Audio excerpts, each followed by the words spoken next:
ここがちょっと開いちゃった。しょうがない、テープで留めよう。いやー、これはフリンガー。はい、それではですね、フリンガーのやつで、この富士のカメラと EF レンズ、僕の所持しているものだけなんですけど、シグマアート4本持ってまして、これのフォーカス周りのテストを、ここでやろうかなと思います。結構、キヤノンとかのやつは持ってる人多いと思うんですけど、このシグマ X マウントは、なんかこう、超ニッチなんで、ちょっと僕が持ってる限りですが、ちょっとこれやってみようかなと思います。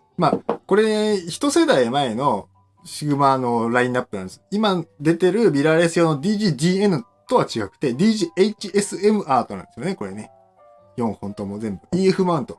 だから今、こっちで撮影してるのがブラックマジックのカメラなんですけど、ブラックマジックって結構 6K もそうだし、朝ミニ系もそうだし、EF マウントじゃないですか。なので、それにこう対応したくて、EF マウント結構やっぱり使ってるんですけど、富士 X マウントミラーレスだから、こうアダプターつければつけられるんですよね。で、この X マウントのアダプターの中で、このフリンガっていうのが一番EF から X にするときとか、F から X にするときとかって結構これやっぱり優秀でみんな使ってる人多いと思うんですけど、ちょっとつけちゃいますか。なんかね、フォーカルレデューサーとかもあるんですけど、スピードブースター、メタボーンズのやつはちょっとね、そこまで出すんだったらレンズ買っちゃった方がいいかなぐらいの、ちょっと値段だし、ビルトロックスもあったんだけど、ちょっとこう、オールドレンズで使うのにはいいけどな、みたいなところで、やっぱりこう、現代のオートフォーカスとかを含めたような、現代的な描写をするようなレンズでは、このビルトロックス一択かなっていうのが現状思ってるところでございまして、で、なんか噂で、EF じゃなくてシグマのレンズで何か X マンとか出るみたいな、噂もあったけど、多分 APS-C 用のやつとか、多分ね、この、ね、DJHSM1.4K はね、多分出ないんですよね。X マウントでは。なので、どちらにせよ、有用かなと思います。将来的にも。と思いますんで、チェックしていきたいと思います。で、個人的な、結構使ってるんですけど、こうフリンガーも含めて。写真だとね、使いにくいからやめた方がいいです。写真だと、まずね、こうオートにすると、なんかね、動作がね、変なんだよね、露出の動作が。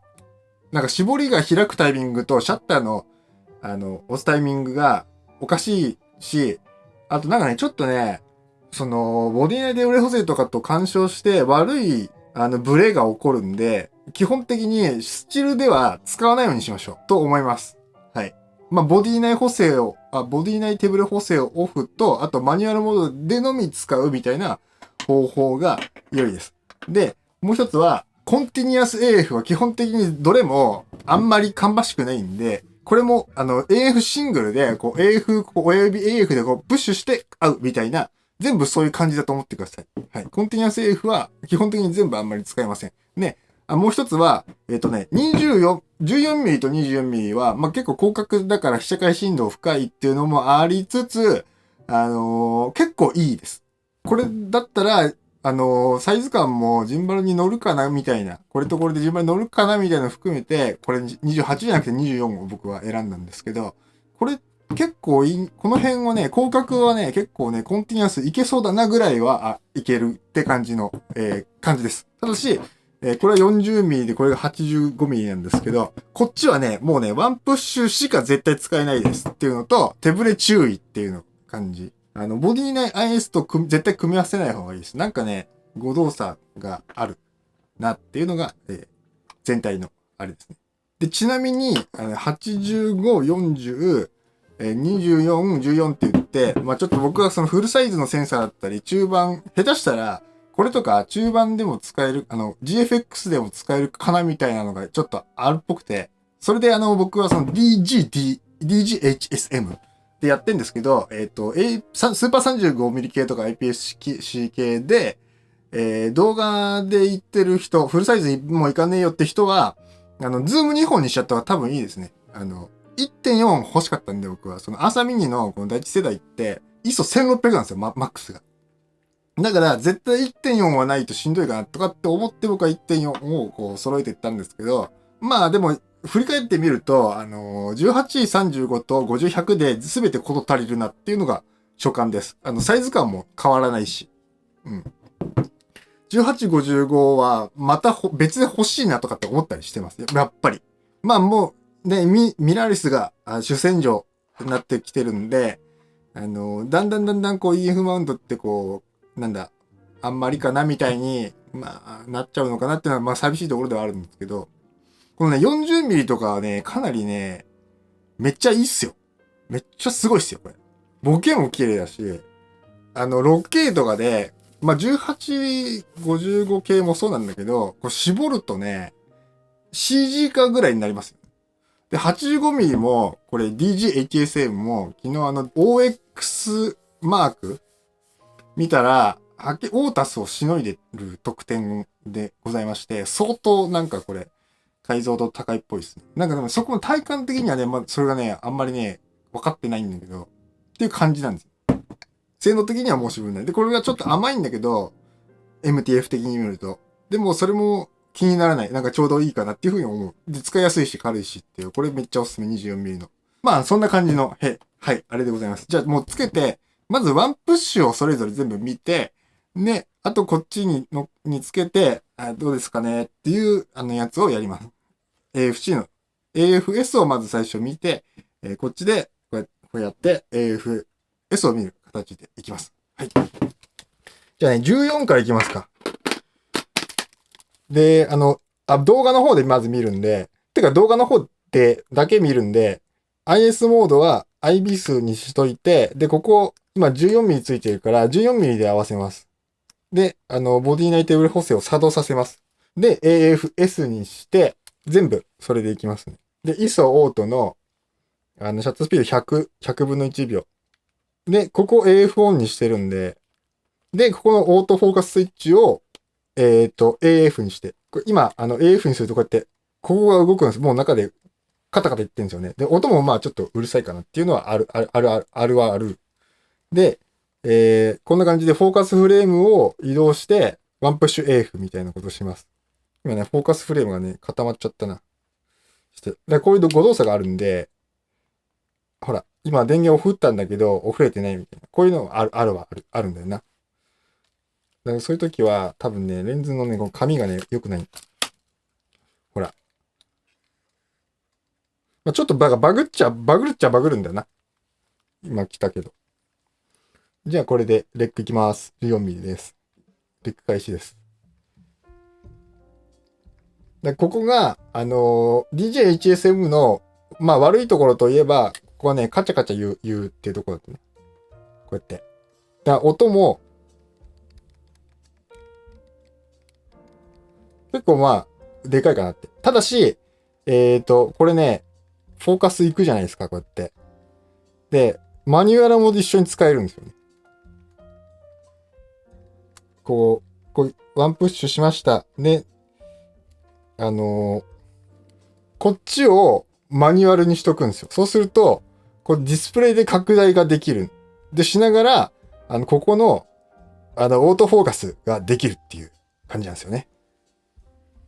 ほら、14mm。で全部開放でいきますね。今 1.8 っていう風に表示されてます。ディスプレイの方に。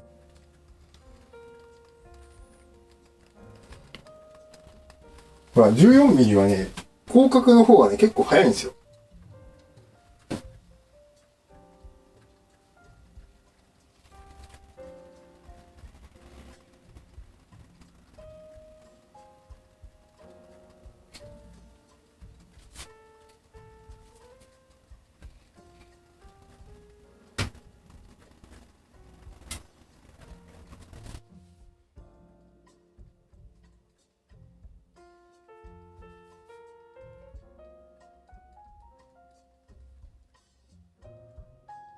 まあ、こう迷ったりするから、あんまりオートフォーカスで使うのは、ちょっと、かなみたいな、やっぱり純正かなみたいな、さっき、一個前に紹介した 33mm F、33mm とかああいうやつの方がやっぱりこう、オートフォーカス周りは絶対安心ではあるんですよね。オートフォーカスとして使うんだったら。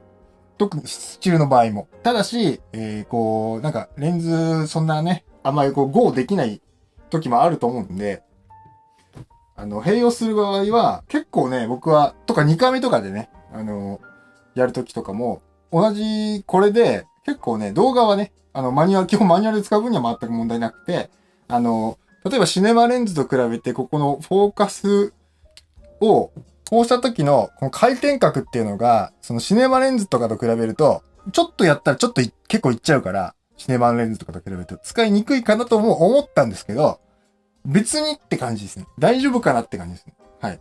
まあ、どっちかっていうとワンマンオペレーションなんですね。じゃあ次はですね、24ミリいってみましょう。ほら、結構来るな。今、何も押してもいないんですけど。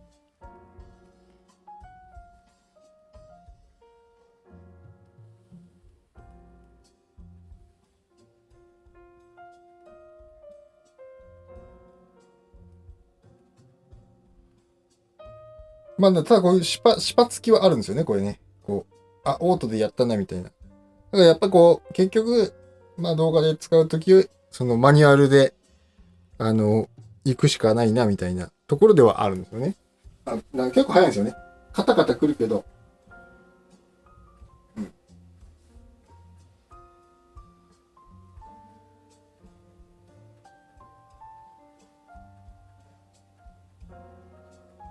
はい、っていうのが24ミリですね。じゃんじゃん行きましょう。40ミリいきます。これも、オートフォーカスオンにして、これ14ミリはね、ちょっとね、なんかね、音がね、ちょっと小さいんですよね。40ミリは音がちょっと小さいですね。迷い加減が、わかりますか？迷い加減がこう、より迷うんですよ。なんかやっぱりこう、レンズの枚数が多いからなのか、大変なのかもしれないんですけど、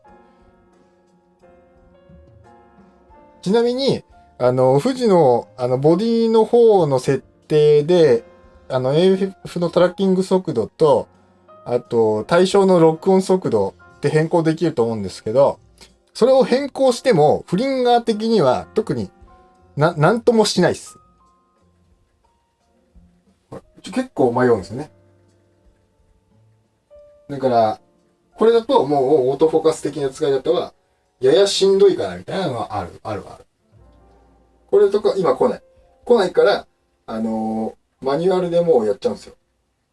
オートフォーカス使いながら。フルタイムマニュアルフォーカスっていうあれが、名前がついてるんですけど、こうやって、あれ来ないぞっていう時に、もうマニュアルでこう一緒に、まあ使えるっちゃ使えるんですよね。まあこういう感じの 40mm は、だからちょっとやや迷うんだけど、あとスピードがなんか他のと比べて遅い。はい、という形です。はい。ではですね、85mm も見てみましょうか。ただ 40mm レンズの性能としては、特にブラックマジックとかで使う EF で使うんだったらめっちゃ超おすすめなんで、かっこいいし、この形とかもめっちゃいいと思います。じゃあ 85mm の方もオートフォーカスオンで、だから基本全部今までマニュアルだったように、基本全部マニュアルで使ってます。基本的に。だからマニュアルフォーカスで使ってます。ただ、まあ、たまにこういう、なんか、85ミリの1.4持ってねえんだよな、俺、みたいな。40ミリぐらいで、写真撮るの持ってねえんだよなって時に、写真でも、もちろんフリンガー経由で使ってて、ボディ、手ブレ補正はでも全部オフです。で、その時に、オートフォーカスは、全部ワンプッシュですね。で、結構注意してます、そこ。だから純正よりも大変、そこは大変になってますよっていうことなんです。じゃあ、85ミリ熱返しです。ほら、もう全然なんか挙動がレンズによって全然違う挙動がね。ほら、今来ない。あ、ちなみに手ブレ補正の設定を忘れてた。ずっと14ミリにやってたんで、戻しますね、85ミリ。はいはいはい。はい、85ミリ。来ないな。これ来ないなっていうか、あれか。ここまでしか寄れない。1メーターぐらいまでしか寄れないな、85ミリ。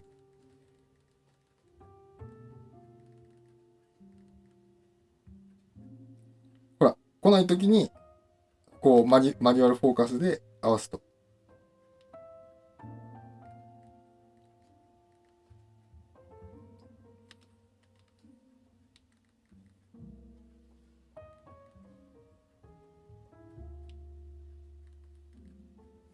しょう。あんま寄れないから遠くのものを撮らないと。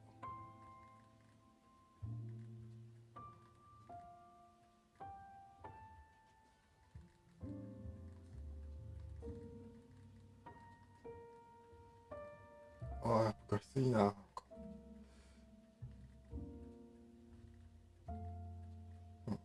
こういう、なんか今みたいな感じで二段構えできたりしますね。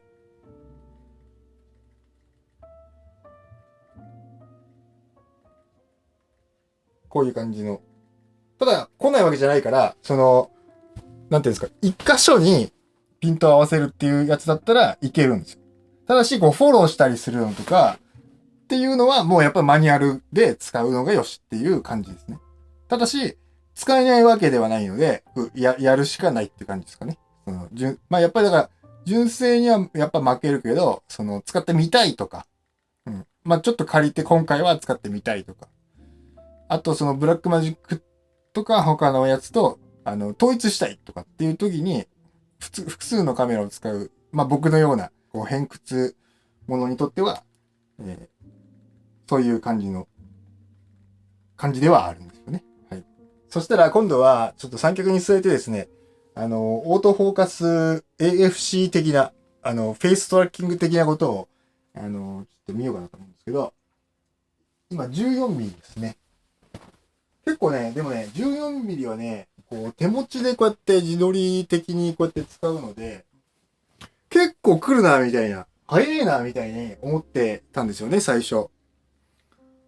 ただ、まあ、でかいから、まあ、重いから、なんていうこう、手持ちにしても、そんなこうぶれないワイドだしっていうのはあるから、こう、ちょっとこう、なんていうの、こう、ロケ的にこう歩きながらやる人もいるんですよね。18、35とかでよくそういう風に撮ってる海外の人いるんですけど、あの、そういう使い方も10ミリだったらいけんじゃないかみたいな。すごい、やっぱ便利だなっていうのがあるんですよね。特に狭いところ、部屋の中とか。こんな感じで、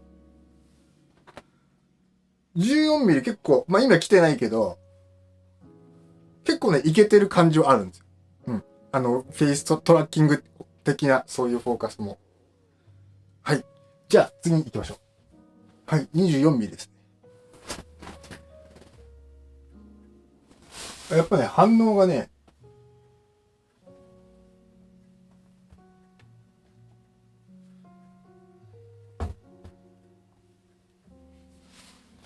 反応が全然、来た。今来た。近すぎるところに。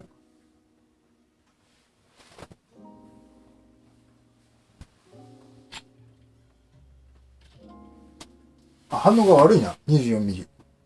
今来た。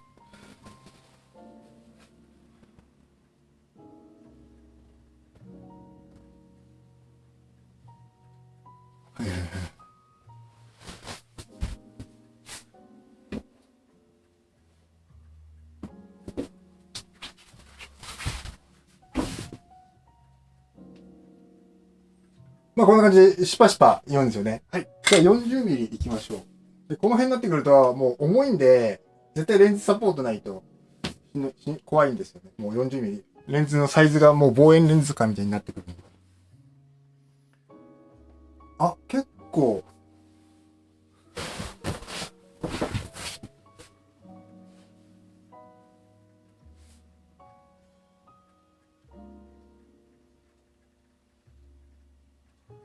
でもだいたい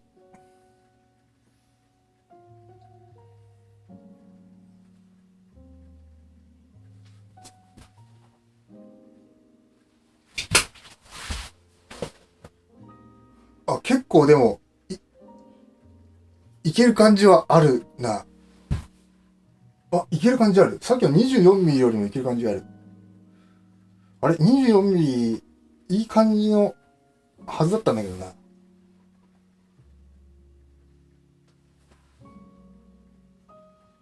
あ、はい。40ミリは、まあ、なんだ、こう、信用100%じゃないけど、タムロン2470ぐらい、フリンガーと一緒だと、いけてる感じはあるっていう、はい、感じです。じゃあ85ミリ。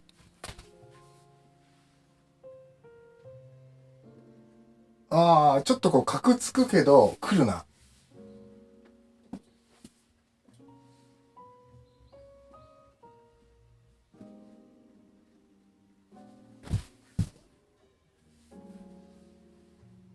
あ、案外、いける。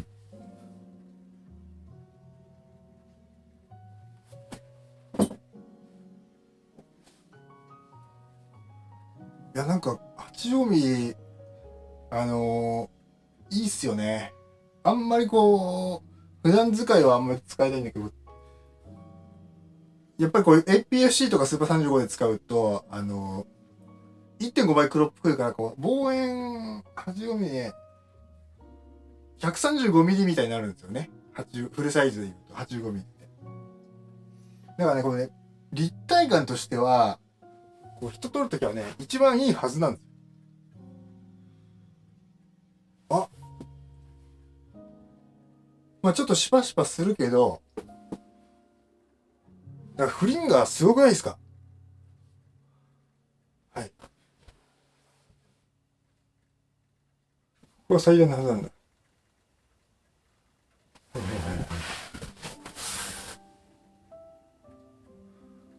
結構いいっすね。はい、という感じでですね、まあ、どっちかというと動画で使う用途で、フリンガー経由のシグマアートは、まあ、全然、100% じゃないから、めちゃめちゃ進めますよって感じじゃないけど、こう、なんだ、EF 使う動画ユーザーの人は多いと思うんですよね。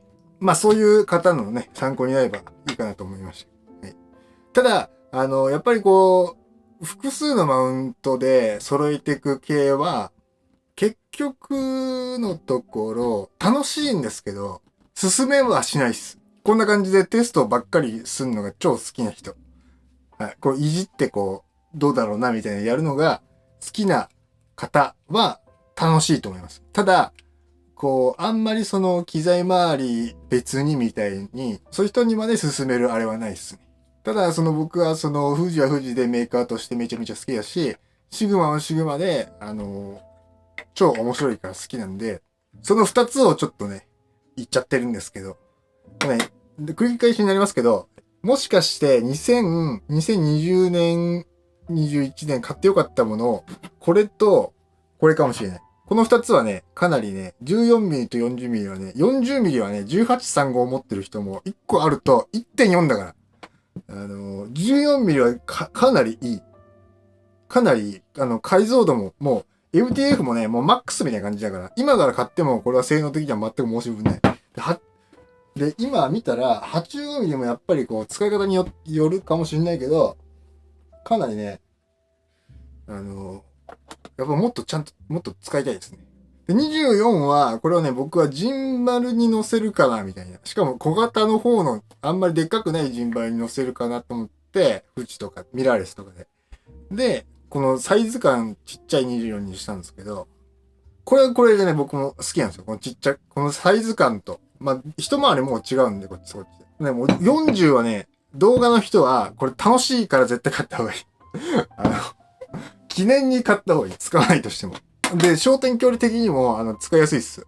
スーパー35でも、フルフレームでも使いやすいです。で14も、これも、部屋とか狭いところでやっぱ生きる。まあ僕が YouTube 撮ってて、一番やっぱり便利なのはこれですね。ちゃんと弾けるんで。あんまりこうアップにしたくないんで。っていう感じの。はい。だから結論言うと、この辺、結構 AF 周り結構いけてるぞ。で、100% じゃないです。だから進めないけど、結構まあ、大丈夫ですよ、みたいな。で、24もスパつく。はい。だからまあ、スパつくから基本的にマニュアルで使いましょう。はい。ただし、フリンガーでの動作では、まあ、ダメではない。なんかこう、フォローとかする、こう、じわーってやるのはマニュアルだけど、こう、ちょっとした時に、あ、もう今オートフォーカスにしたい、みたいな時の一回はいける。うん。ずっとではない。はい。それから、富士で使うときは、動画の方はセッティングしてたじゃないですか、さっき。で、しかも、付け替えたときにセッティング変えるの忘れてたじゃないですか。IS の、焦点距離の設定。っていうのがあるので、注意しましょう。で、基本的に、ボディ内手ブレ補正はなしだと思って使った方がいいです。はい。これはスチールでは特にそうです。はい。っていうのが、注意点でございます。はい。